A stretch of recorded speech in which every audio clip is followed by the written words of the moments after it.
Un nouveau grand témoin de ces Terrénales 2015 ici à Saint-Martin-du-Fouillou avec vous, Christian Gillet.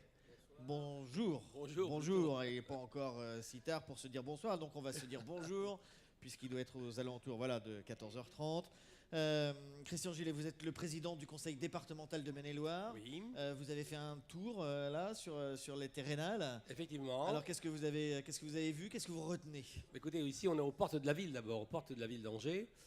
J'étais impressionné par la qualité des exposants, à savoir les Terrénales, mais surtout par le dynamisme des agriculteurs, par la diversité, par le sens de l'innovation.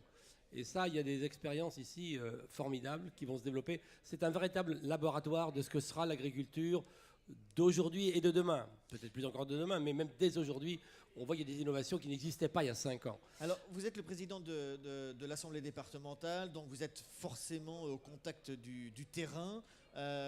L'agriculture, c'est une activité C'est une importante. partie très importante dans l'économie départementale. Et vous êtes vous-même fils d'agriculteur, je Voilà, crois. je suis fils d'agriculteur. Quel regard justement vous portez entre ce qu'était votre père et l'agriculteur d'aujourd'hui? Je pense qu'il n'y a pas de différence. Il y a eu des évolutions très très importantes. Mais mon père était un agriculteur d'avant-garde. Lui aussi, à l'époque, il a eu le premier tracteur qui arrivait dans sa commune. Et je veux dire qu'on sent bien que le sens de l'innovation qu'on trouve ici, qui est très vivant, en fait, c'est l'agriculture française traditionnelle qui est devenue ultra-moderne.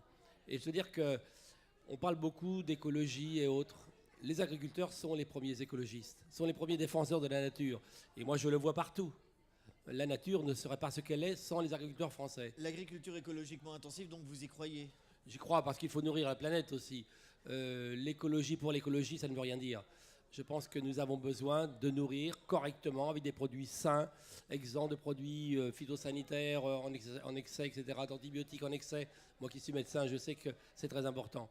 Et donc je crois dans cette agriculture raisonnée, mais intensive aussi. Vous présidez le département, quelle est la situation agricole en Anjou?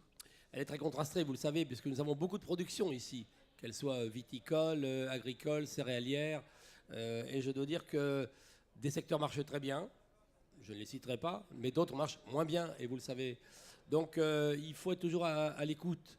Et le département, avec l'aide des chambres d'agriculture, avec l'aide des syndicats agricoles, établit chaque année un plan d'aide en fonction des formations d'une part, car il faut aussi aider à l'intégration des jeunes et à l'installation des jeunes, et puis aussi aider les filières à se développer et à trouver des solutions innovantes. Vous êtes en charge des collèges?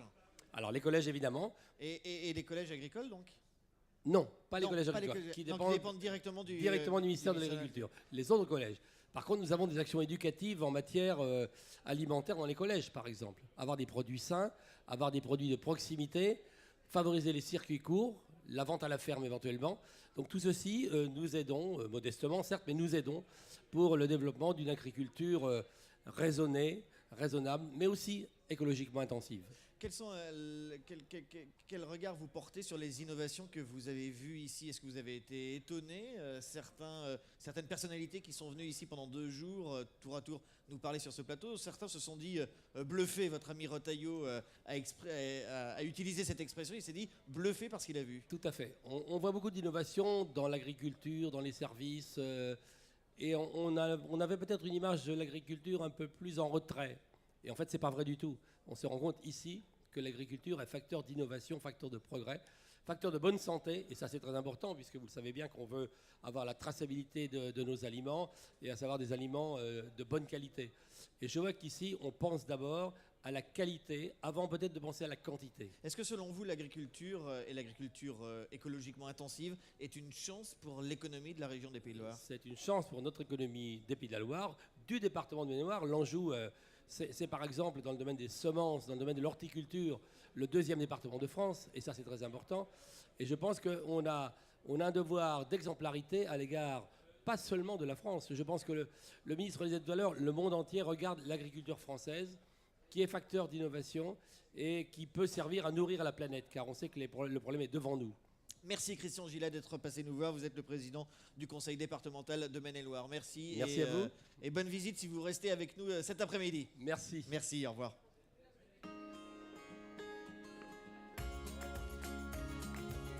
Ça c'est rondement mené.